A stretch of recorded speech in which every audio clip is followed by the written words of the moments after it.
Yeah, hi friends, welcome to Creation Technologies. Today we are going to discuss about one of the important topic of JavaScript, and which is nothing but about JavaScript is case sensitive. So in our day-to-day life, we usually use the JavaScript, all those concepts and everything, and we used to write so many lines of codes. But few of the people's not aware that JavaScript is case sensitive. So like when we are creating the identifiers, and those identifiers names are like case sensitive. So like if you change a single character in both of the identifiers, then those are like case sensitive. And while creating those identifiers, you need to be very careful as the JavaScript is very case sensitive. So I am going to show you with couple of examples like how JavaScript is case sensitive. So in the screen you can see I'm going to create two variables. Alright.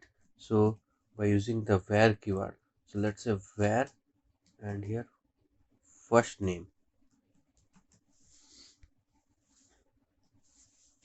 So here you can see I have just created two variables. So the first one is the first name and the second one is also the first name. Okay. But what is the value of first name? For the first variable, the value is Jim, and for the second variable, the value is James. Okay. So both are like different values, but the variable or the identifier name is same. Looks like the identifier names are identical, but actually there is a case sensitive is there. In the first line you can see in the n, it's the capital N is there, but in case of the second variable, the N is small is there.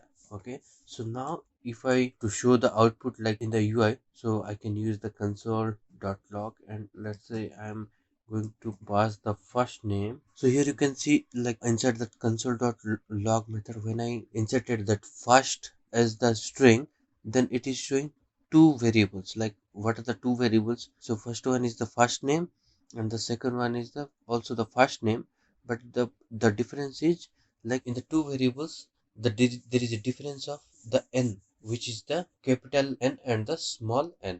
Like which one we are just trying to use. So let's say if I use the first one, then it will display me the result as the Jim. So if I go to the UI, and so here you can see in the console like Jim displayed. But let's say in place of the first variable, I am changing it to second variable.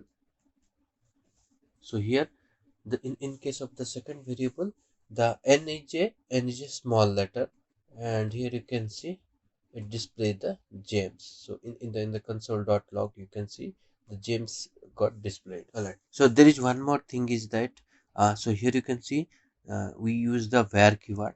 Okay.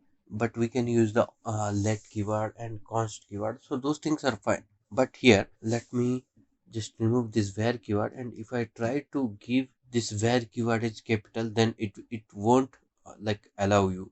Like if I hover the mouse over the first name, then you can see type of error. Okay, that is coming because of this var keyword, and I gave here like this is a capital one.